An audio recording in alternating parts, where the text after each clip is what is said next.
All right, we're live. Hello, Jacob. How are you? Hi, I'm ill.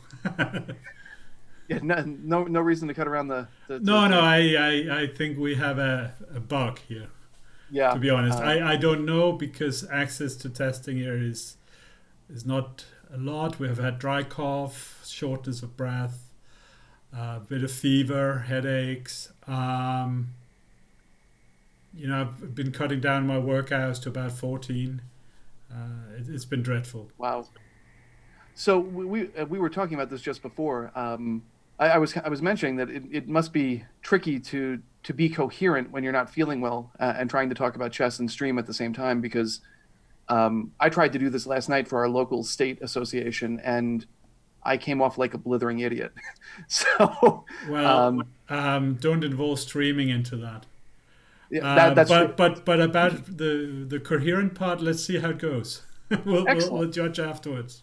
Let's just get into it. So today we're going to talk about rounds 4, 5, and 6 of the candidates. Yes. A very important set of 3 rounds.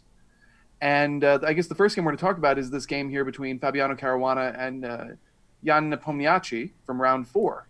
Yes. I'm just gonna Very. go. There's a very few points on this. So Yep. first of all, there's this article which has been published a number of places, among others, New in Chess by Peter Heine Nielsen about AlphaZero's influence on Magnus Carlsen. It's no doubt not the full story of the influence, but one of the big thing was this thing about putting the h pawn on h6 and use this as a positional factor. And we've seen this a lot of times in the tournament. We saw it in some of our games, game of the day. But here, Caruana just blatantly plays for the same strategy. And we talked about plus equal mode Yes. a bit in the daily reporting, and we also talked about it in at Chess Academy 365 where you were present. Yes. So not everyone will know exactly what I'm referring to, but they can read the annotation to the game between Nepomniachtchi and Wang Hao, and we will also very briefly come past. This is just plus equal. It's like, yeah, it's Black's position is perfectly defendable, but let him defend it. It's you have a lot of these openings, certain lines in the Caracan. You have the Petrov, you have the Berlin,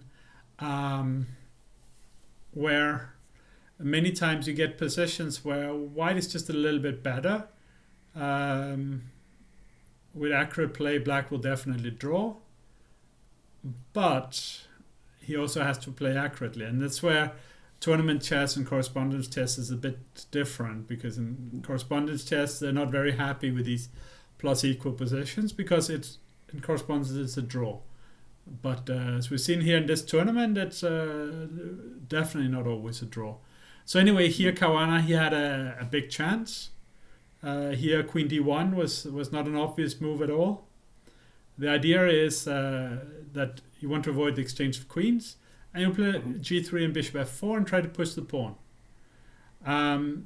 So this sort of like, there was a line here like this, which was nice, and here and the pawn comes to D7, and once it does so, it's a win. So black's best defense was like this, and here white is pushing a lot. Next move will be D6. It doesn't matter, King H8 D6. You cannot take it because of Queen D5. Is it enough to win? It's very close. But I don't know. And maybe you're wondering what happens if black plays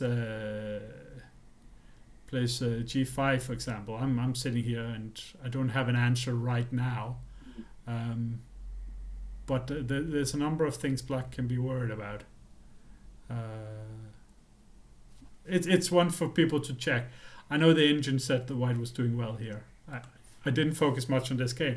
So again, we saw Caruana was not really in top form, and we saw him in a press conference saying, well, he doesn't know if he can go home after the tournament. Yeah.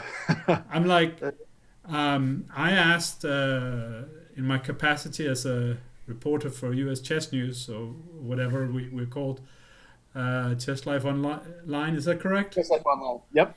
Um, I asked a few of my contacts in FIDE, meaning Nigel Short and Emil Sutovsky, about it, and Nigel's view was sort of, if a player goes home, well, I'd rather cross that bridge when we get to it. I was thinking, if your player standing by that bridge, you probably want to know the consequences of crossing it before you do it. Yeah. And he said, oh, the rules are clearly laid out. And Sutovsky said that all the players before the tournament had agreed that if you do not complete the tournament, unless illness or something else, but just simply want to go home, you are disqualified from the next cycle. Wow. So that explains a lot of the dissent that we're seeing from some of the players, but also the fact that they keep on playing. I think the players are now in a situation where, what did I sign up for here? I didn't understand it. Yeah. Grischuk was talking about everyone wearing masks being a very unpleasant thing, but he says it's the same for everyone. He plays bad on his own. Okay, Wang Hao. Here it looked like he was close to something, and then in the end we got a nice fortress here. More moves were played. Black played f5 and e4, and it's an easy draw. By the way, this inspires me. If we have this position here, I don't know if you know about this fortress here, because you probably know, John. Now I'm presuming you're a much stronger player than you actually are. No one makes that mistake, so I appreciate you doing that. So I'm sure you sort of know a little bit about fortresses here. So for example, I know that Magnus thinks they don't exist. when we have this position here. Let me see, is this right? Here, if black plays h5, it's just draw. It doesn't matter where the white h-pawn is. If white gets g4, let's say, okay, black to play this, say back and forward. If white gets h5 in, it's still a draw. If the black pawn's on h6, it's winning. Actually discovered, the winning method was discovered by a Danish player, Jens Enevoldsen, who was best Danish player of his age back in 46, I think. But the interesting fortress I wanted to show here, which had a little relevance with the game, is this looks like a fortress as well. Let's say we have some position like, I don't know, let's say some position like this. And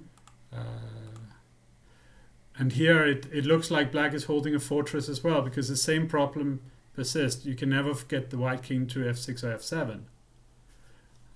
But white's, maybe you want the rook on d3. I'm not sure. I would have to think. But here the main idea is you have a breakthrough, which doesn't exist without the f pawns, because the whole idea is here, and you take and you come in. Wow. So this has been played many times. I know Rapport had it with white. This Danish player in Danish Championship had it, and it's well known. Let me go back to our tournament here. This game here was fairly uneventful. I'm just going to skip it. And that was, I think there was a whole, this is our game of the day, yeah. This was a fantastic game. Really interesting game. I think here there was this insane minute where Grischuk spent 53 minutes. I don't know if you edited my psychopath out of the article. No, I left that in because I appreciate I the think fact people that understand that I want to say something that I really want everyone to understand. I'm a huge fan of Giri, and I'm a huge fan of Grischuk. So I hate Grischuk for stuff like this. He's such an interesting player. He's such an interesting person. He's such a bright person. And then he does things like this. 53 minutes. First of all, he could have checked his preparation. Grischuk, MVL had already had this position. And secondly, anyway, so Grischuk was soon out of time. There was this very interesting game. There were interesting options. And again, it's this is also It's not what we would call plus equal mode, um, but it has the same thing that chess generally has, which is the risks are just greater for black. He's a half step behind. And here MVL just simply didn't see rook e4. Mm. And for me, that's pretty poor. And So why is rook e4 such a powerful move here? okay, there's a few things. So a few lines. Let's say if bishop e6, trying to get a tempo. Take, then comes check. And now I just play rook e f4 and rook f7, you're dead. Mm. So here I didn't include the line with b5 in chessbase because I made it so it's easier for you to write it out. But b5, then rook takes c4 and rook takes f7 and rook g7 and knight e4, knight f6. And there's these three passed pawns and it's just easily winning. You can also take on c7. Black doesn't have any active play. All these pieces are bad. The exchange doesn't matter. So the main line becomes a knight b6, and none of this stuff is difficult to calculate if you see the idea and you're one of the best players in the world. And it's just winning. A winning attack. Okay, of course this is a nice little point that it's made, but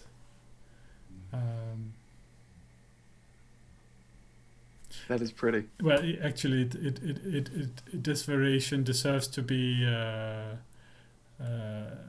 increased. And this is the thing you don't get when you're computer analyzing. That this should be the line.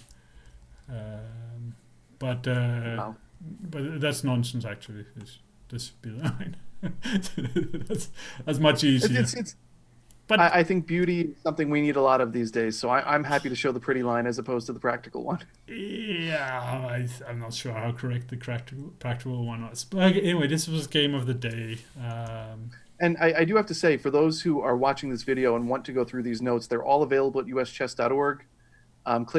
If you click on our candidates coverage, you'll be able to find it. And the notes are deep and really, really excellent. Jacob, you've outdone yourself with these. I'm You have so happy you're edited doing them this very for us. well to reach that state. I must have, because I sent you a load of crap.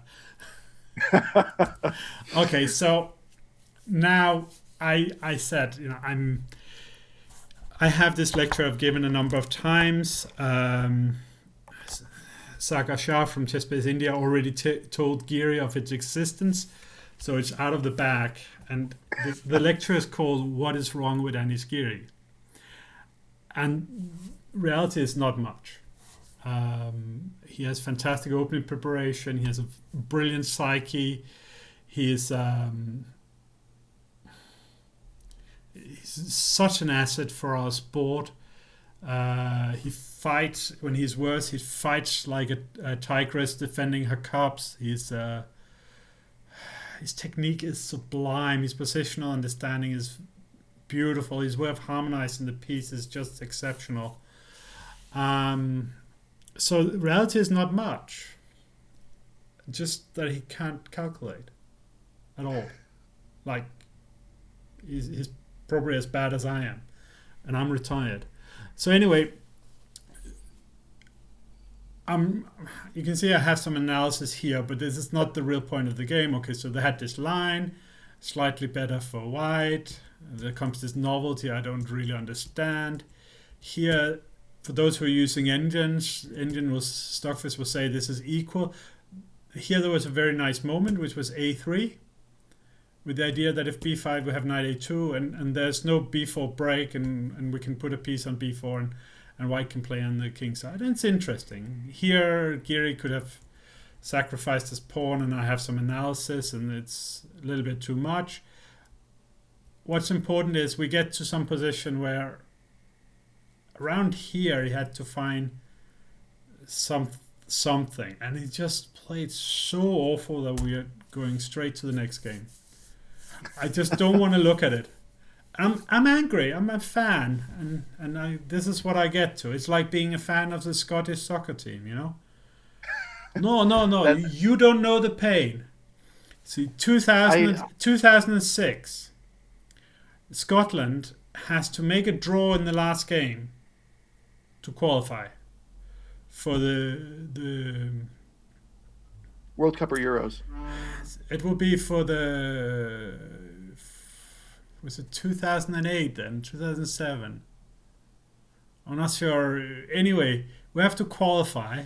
I think it's to qualify for the World Championship. So we were in a group with Italy and France, and they were like two best team in the world. They played. That's why I think it must be 2008 because they played in the World Championship final. I think France was world champions and something at the time, or Italy was world champions. I have it in my mind as 2006. I would have to check my notes. But anyway, we play Italy in the last game. We totally outplayed them for 90 minutes. That's the length of a match, you think, right? Mhm. However, have you heard of stoppage time? Yes, of course. I'm a Cardiff City fan. Well, you know the pain then.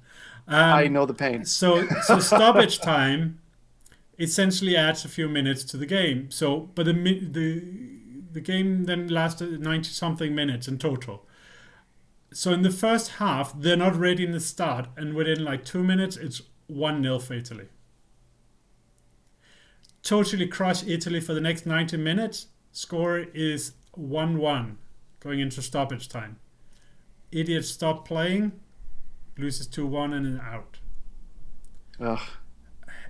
So it's sort of like that being a Kiwi fan sometimes, where when you get to it's time to open the champagne bottle, he just doesn't have the tools.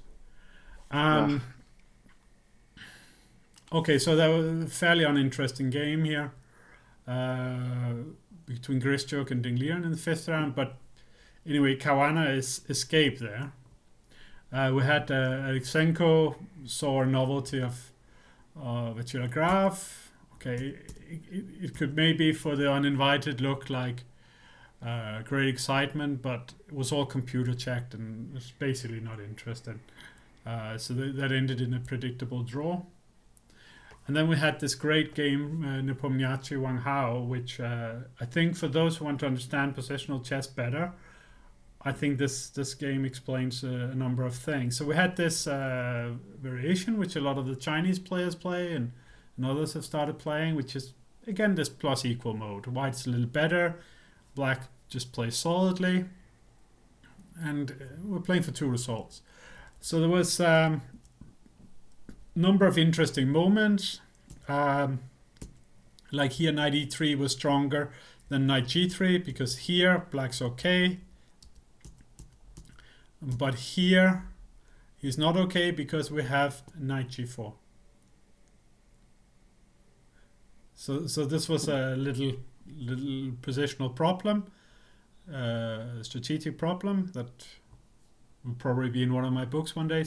But anyway, we get to some interesting position here, and on the previous move, white should bring the king into the game. That's the only piece of them playing. And here, if black does the same, he would equalize. And then Nepomniachtchi gave this very nice line that this was better because against queen e6, because against king g8 here. Mm-hmm. Here, it's not check when it takes. But this illustrates a lot about how I think and about how he thinks, where we have differences. Because for me, I'm thinking, okay, this is a position which is difficult to calculate. There's so many options. I need some different parameters, and I describe them in the annotations. People can go look it up on the side. It's also very well described, I think, in my book, Positional Play. While Nepomniachtchi just sees a line. For him, you can see he's a very concrete player. Okay, so this is information. But anyway, we talked about this h-pawn, and here we get it again. And just gives black more problems to solve. And okay, there are lots of points to this game. At some point, he had to solve some difficult problems. And he had many ways of getting out of it. In the end, he played queen d7, which was a mistake, where in this resulting position, he had missed queen d8. And now it's just made on d6, and he's lost. Can I ask you a quick question here? Yes. So in this game, and then in the round 6 Nepomniachtchi win over Ding Liren, Yes. we saw a couple of tactics that aren't standard, at least in the tactics books, because they don't have the H pawn all the way, pushed all the way to H6 or H3. I have been skeptical about the influence of AlphaZero on top chess, but you're right. We've seen this in so many games in this tournament, and we're seeing it in very concrete We've ways. seen it for a year almost in Carlsen's games as well. So you think this is not publishing hype? This is reality. That playing over those. I wrote the review in New in Chess for the Game Changer book. Yes. And I have to say I'm a huge Matthew Sadler fan, both the books and the man. But I didn't like the book. I didn't think his analysis contributed much to the knowledge. I thought they were remarkably unskeptical about the whole AI question. I think the huge potential for good, and on the other hand, this is Google, one of the richest companies in the world. And as I saw it, they were just basically what in Denmark call a microphone holder. So it seems you have either fallen asleep, which is the most likely, or you're back. There you are. You froze for a second. I think you just fell asleep. I haven't had my coffee yet, so it's entirely possible. No, it says here my internet connection is unstable. I think it is mistaking me with the internet connection. I just thought you fell asleep, and I thought, yeah, never mind. You'll edit it in the end. But this thing with the H pawn is real, and we will see it in the next game. And there, I also want to talk about your question about the analysis. Okay, excellent. Okay, so here, this is in round 6. Correct. And here we had almost unremarkable novelty, but it actually really works, at least for a game. Black has real problems to solve, and then comes he could have played differently, but here he plays very well. H5, B5, H4, and providing counterplay. And this was the great moment of the game, as far as I'm concerned. The tactics and so on are very interesting, and we'll see that. But here, we've seen all these other games where this pawn is such a huge problem, and very often in those games, like for example in the Caruana game, the defender even has the bishop to defend the squares, but still the pawn is harassing. But here we have Ding Liren doing the same, and it's a mistake. And I thought that was strategically incredibly interesting. Okay, there's a lot of analysis. Again, people should go to them on the website, look through them in their own time, and because there's a lot of details. We'll allow people to look at themselves, and then everything's explained there. But this is sort of the key highlight moment. The pawn on H3 is a weakness. Black is now close to lost, because the pawn is going to drop eventually. And why? Because white plays king h1 and knight g1. And because of this double pawn on d5, d4, f3 is the only penetration square. And with king h1, you just completely take control. Okay. Wow. So now we come to something here. There's something that I didn't see I didn't notice when I did my annotations, because were not well, so I spent some of the day yesterday in bed. So I didn't follow the game live, as I have done the other days. And what I didn't notice was that the players, both of them, well, not both of them, Nepomniachtchi, he played incredibly fast. Huh. Um, And I think you said that this is something that he has done in the past, correct? Oh, there's a famous game from some rapid tournament where he had spent like 2 minutes, and Aronian was down to like 3 or 4 minutes, and Nepomniachtchi was an unknown guy to most of the time. This is more than 10 years ago, and he's like 29 now. So Nepomniachtchi had blitzed out the whole game. He was playing against the world number 2 at the time, Aronian. And Aronian just assumed that he had nothing more than perpetual because the guy was still in preparation. No, he just didn't think. He was just playing rubbish. And Aronian was just winning. And Nepomniachtchi has done this many times. He's very practical. He understands a lot. He's very well prepared. He has a huge confidence, let's say it like that. Anyone who can wear his hair like he does at the tournament here, and it indicates ginormous confidence. Yes.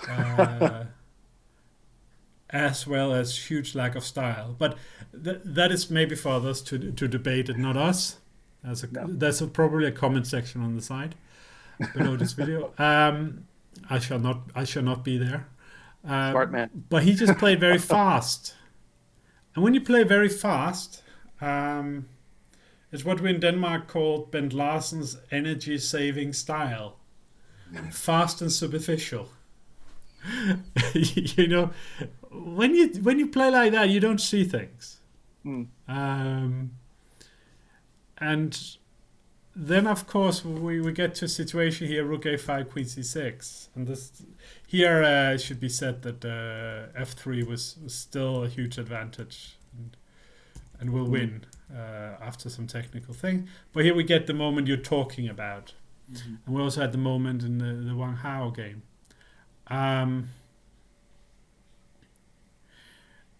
So here let's do the tactic first. So here there was this beautiful escape. Take, rook b8, and then rook e5.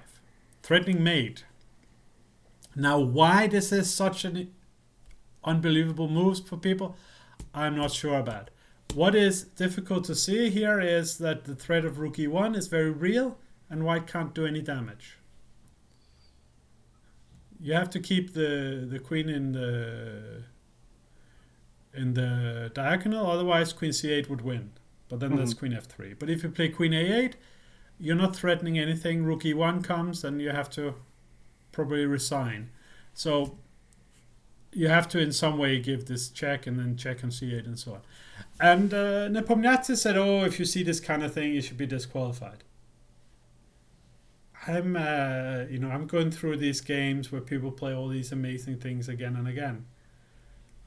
For me, it's not that impossible.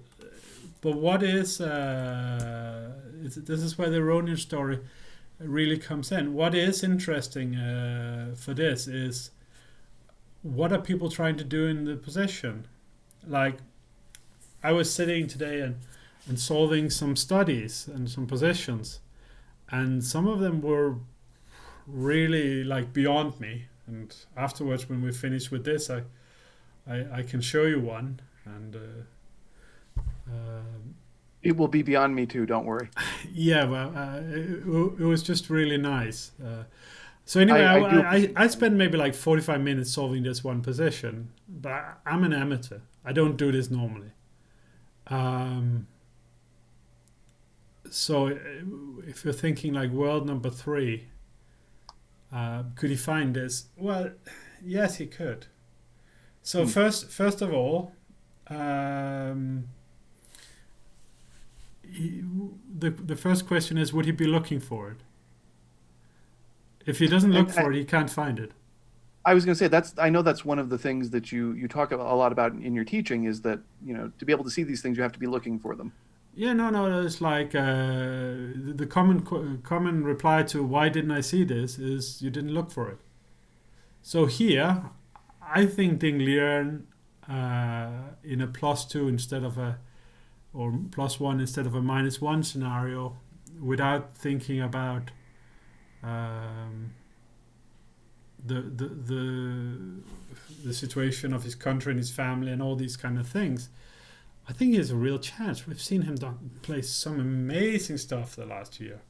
Mm. But here with a tournament which is basically over, and the only reason we know that he hasn't gone home is because the penalty will be basically next chances for matches 2024. Okay, yeah. Yeah. So he's of course he's not losing and so on, but he's not trying to do anything in this tournament. So here, yeah, it's difficult. It's when you're playing to avoid last place, and you're already disappointed, and all you want to do is go home. I don't think you find amazing things. Yeah. Wang Hao has expressed he doesn't want to be there, and but I would actually argue the reason why he's not normal participant in top events is because he doesn't see these kind of things. Mm. There are other players in the elite who doesn't see these things. We have Giri, but it is also an effect of something else, which is the players spend hours before the game of rechecking their opening analysis and their preparation, and then they come to the game often tired, and then this is three and a half hours into the game maybe. Or, okay, Nepo played so quickly, it's maybe 2.5 hours into the game. But I think that's where you find the thing. I think we've seen for Carsten and Kawana and so on, many times they played very well, but not all the time. Okay, so let's go to Kawana, who is supposed to be a little bit focused on Americans. Yeah. So he slowly outplayed Grischuk, and this was sort of the moment where you're just feeling, where's his head at? Here he played knight c7, which seems very natural. He played bishop c8, bishop b7, attack the pawn, and so on. But after check, we see that here that white has knight d2, knight e4 coming very quickly. And black is trying to prevent it, but then white has time to play bishop b3 and c4 and stuff. And he just holds the draw. And here, if he had a reasonable amount of time, as far as I saw it. If he had played here, f3, and here, okay, the natural thing is to continue with the plan, but here apparently having played g5 h4 helps white something. I have to look more to understand exactly why. So I looked here g5 to try to limit this expansion, and here for some reason Engines wants me to play queen c2, and I looked at this, and there was some line I looked at. It was like here. This is just initial look. The thing which was interesting about this was Stockfish says it's draw. Huh. And I know a lot of people follow the games with Engines because they don't really know what's going on, and like I would recommend to follow without Engine to the extent you can, but often I think for the amateur is like look without the engine, think something, think what you think of the position, think what you think he should do, and then turn on the engine, and know that if you're using the engine on chess 24, that is very weak. Okay. I think the same is true on Lee Chess if you're watching on there. Okay, yeah, I watched on chess 24 mainly because the layout is very nice. Mm-hmm. Sometimes I get tired of Gustafsson Lawrence Trent talking about TV series, and I think they were talking about Bruno and Barat and whatever they're called, LG show, which I'm a fan, but where I go straight to the source. I don't need the middle. You don't need the play-by-play from But them, anyway, correct? what was interesting about this ending is here actually it's probably just winning for black. The d6 pawn is a weakness. Mm. So anyway, he had again chances, and we're getting to the time soon where there's a limit to how many chances he can waste and still be a contender. And if that happens with MVL, I cannot imagine MVL winning this tournament from what we're seeing and from his normal choking. Then there's only one contender left. Okay, so we had Geary here. So one of the things about this tournament is you have to beat Alexenko at least once to win it, I think. The idea that you draw him twice and then beat the rest, I don't see that as being realistic. And here Geary had really outplayed him, and he allowed this. It was just like... As a Geary fan, it's like back to bed, straight. Actually, to be honest, I was looking on my phone and I just... Yeah. I'm gonna get I'm gonna buy tickets to all Scotland's game and get immunization. You're a glutton for punishment. Well, we have herd immunization. I can watch Geary's game for the next decade. But anyway, he allowed White to get rid of this pawn, and there was a long game. He was allowed to win a pawn, and eventually they end up in this knight ending, which is a draw. But somewhere around here, knight h1 or h5 or h5, I think also. Both of them still make a draw, but he played here, and then now here he's lost. The pawns are too strong. One will win the knight, the other one will just win the house. So he managed to win a game, and it's sort of like Capablanca, where he just moves around, round, but he never tries to actually win the position. And we do see that a lot in chess, and anyone who wants to speed up time control should be whipped. I agree entirely. I know it's Greg bad Chapati, enough as it is.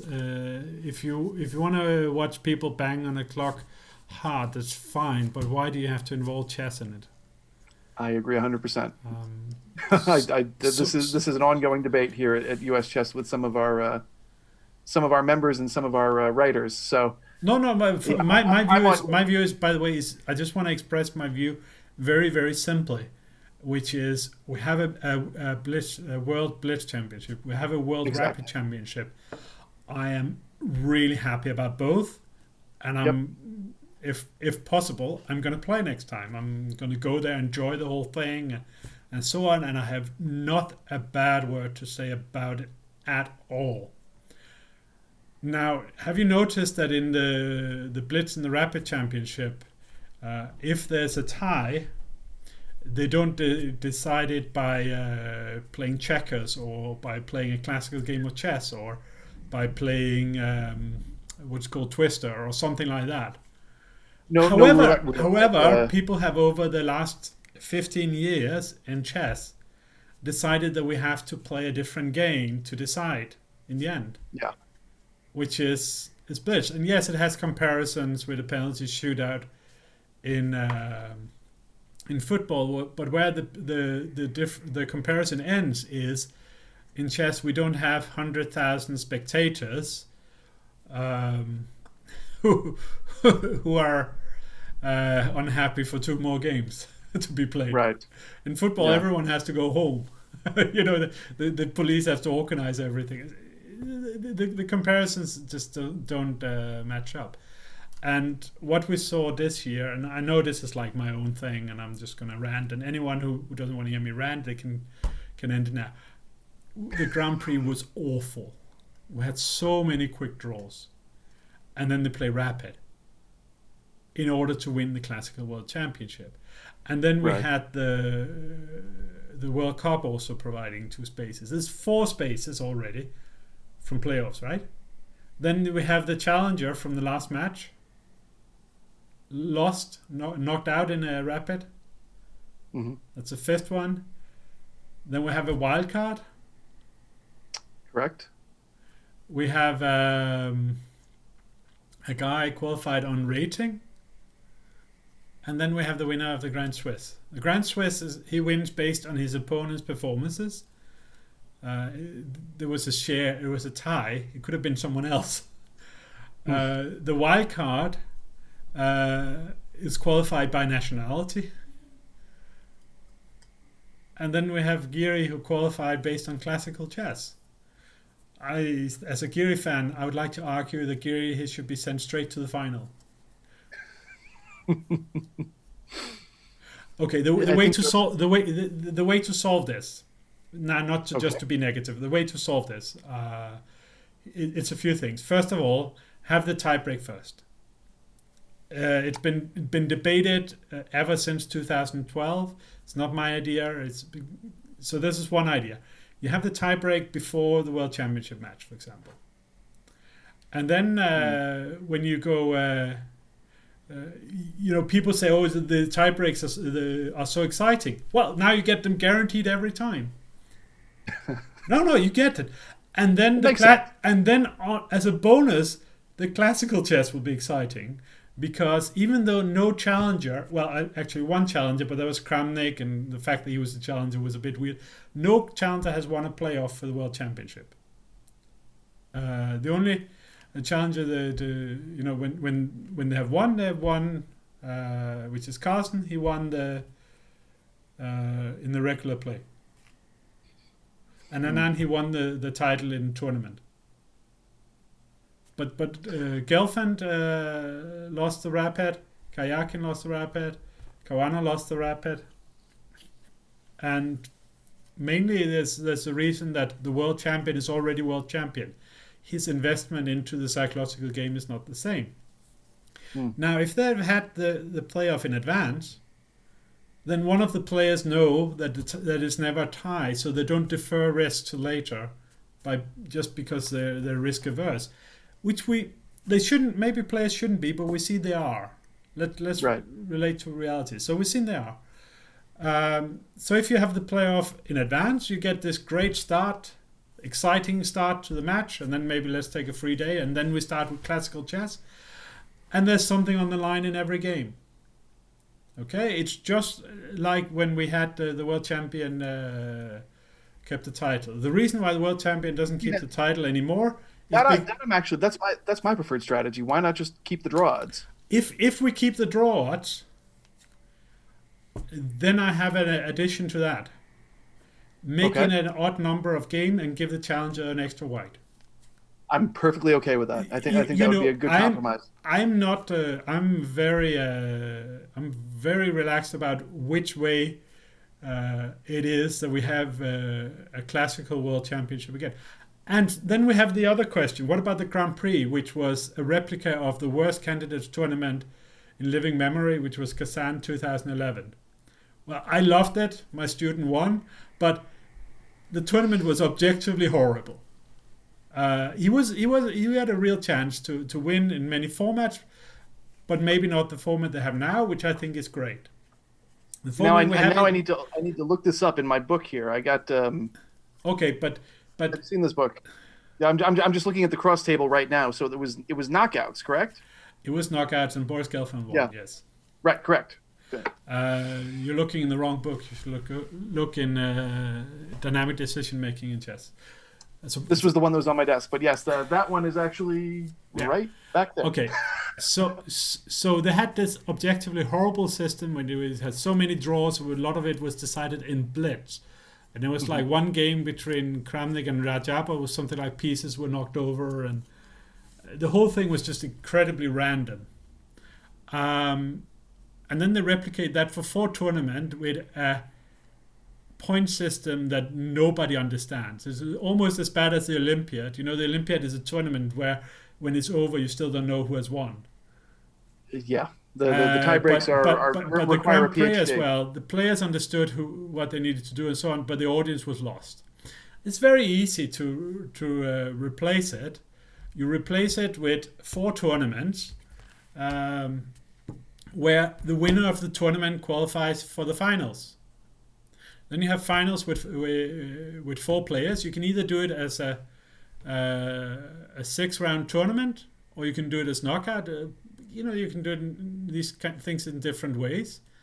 If it's knockout, please play the rapid playoff first. And then in the end, you have everything decided in the way that we already know leads to the most interesting tournaments, the most respect and interest from fans. The Grand Prix, again, okay, you had a few good games, but generally you had a lot of people coming there, playing 2 quick draws and then trying to win in rapid. Yeah. And it's like, what is this about? But of course, this is just the opinion of a dreamer. Reality is that we have a free day tomorrow, I think, or today. Correct. Yes. Today. Yes. So today's the free day. Tomorrow is the last round of the first 7. That's what I. Yes, and so the pairings are Caruana has weight against Wang Hao, MVL has weight against Nepomniachtchi, Ding Liren has weight against Alexenko, and then Giri has weight against Grischuk. Okay. So the last 2 games are not very important for the final result, I think. Okay. So of course the big game will be MVL against Nepomniachtchi. This is his chance with white. If he doesn't win this, then they go into the halfway break with Nepomniachtchi being 1 point ahead. If it's only MVL, or if, for example, Caruana reaches up, I don't know. But Caruana needs to win games. But it's not over yet. We have to remember that Kramnik, I think, started with 7 draws in London. And in the end, he shared first with Carlsen. Only that Carlsen had lost more games. And therefore also won more games and then won the tiebreak. So it's not over for Caruana, but we're getting there. It's right. If Nepomniachtchi wins tomorrow, it's going to be very difficult. It's going to be difficult. I think the good news for. I generally think +3 is a very likely winning score. So Caruana, he made 9 in Berlin. That's +4. Okay. I think Anand made +3. And I don't remember with Carsten and Kramnik. I think they were +3, but it was this weird thing where they both lost in the last round because they both overpressed. Which was arguably one of the most interesting finishes in chess of all time. It was fascinating. And it was classical chess, and it was really interesting. Yeah. And instead we get these really low quality blitz games. And I think that the more, like, you're coming back to this thing, you talk about the tactics, we see that the top players are more and more just playing rapid tournaments. Mm-hmm. So of course they can't calculate. No, but because it's just they're not rewarded for doing so. It's correct. just not very useful. It's just they're not also very good at adjournment because they're not useful anymore. No, we had an article on that in Chess Life just a couple months ago, or last month. 12 pages about adjournments with Lev Albert. Very, very interesting for our Chess Life readers. I don't know if you've seen it. If you haven't seen it, I'll send you a copy. I'm curious what you might Please think about send me a copy, yes. I will, absolutely. I think our ambition to make this shorter has failed. But this has been fascinating, and I think we have created a proposal for FIDE, and I will forward this to the proper authorities, and they will certainly implement this for the next cycle. Well, Emil is a friend of mine. I was planning on telling him on my own, but I think the thing is that everyone who knows anything about politics will know that the moment you start talking politics to your friends who are politicians, they zone out.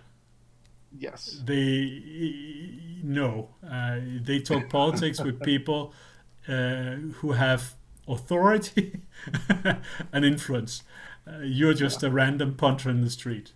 No, I'll prefer to talk Trainers Commission with Emil. where I Perfect. do have authority and influence. And then All right. Well, I will mention this to him, but more as a journalist than as a friend or an occasional co-worker.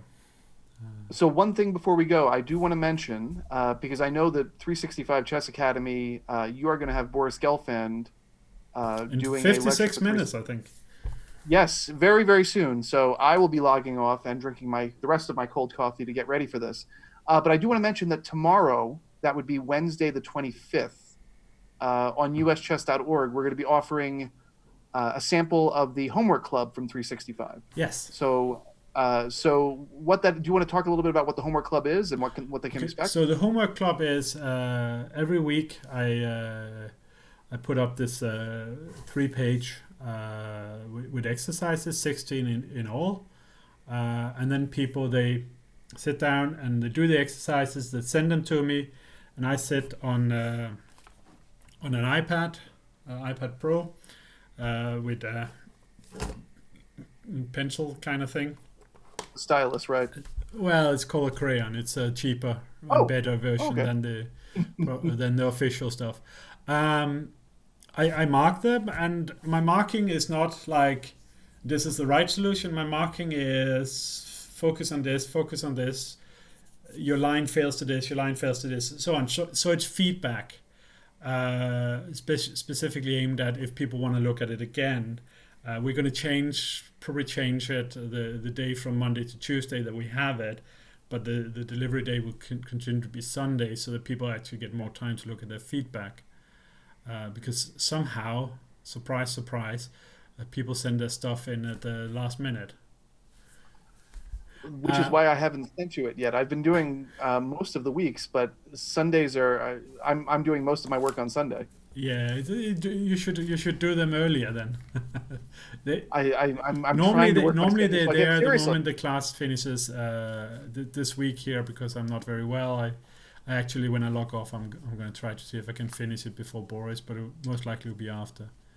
I do Um, want to say, as a but paying anyway, yeah, customer, the offer for you for here is they can see a previous version of it, yep. and please don't email me the solutions. I But think I think your fiance took the email off the I PDF. did. But yes, Yes. um, uh, please don't message me or anything like that. But yes, uh, it is available for trying, and then you can follow the class and you can sort of pretend that you were a paid member. Right. Uh, The video is up on YouTube, and yes. that was something you guys had done. And again, as a paying customer, I do want to say this is not a review. This is not an endorsement. I'm just speaking from my own personal experience. For me, the homework club is fantastically valuable. It gives me a set of very difficult problems every week to bash my head against. And yeah, Speaking as a I find it parent, right? enjoyable.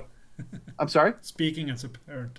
Yeah, yeah, as if I need more headaches. Yeah, especially with a 5-year-old home and very sad that she can't see her friends. Yeah, Yeah. it's well worth it. I think it's fantastic, and so I'm so glad we're gonna be able to give a sample of this to US Chess viewers. So with that, I will stop taking up your day. I will be looking forward to Boris Gelfand and Jacob. Thank you so much. This has been fascinating on about 8 different levels. And once I figure out how to bleep the once I figure out how to bleep that one word, we're going to put this up on YouTube. I might even I just might put a cautionary note. What word? Parent.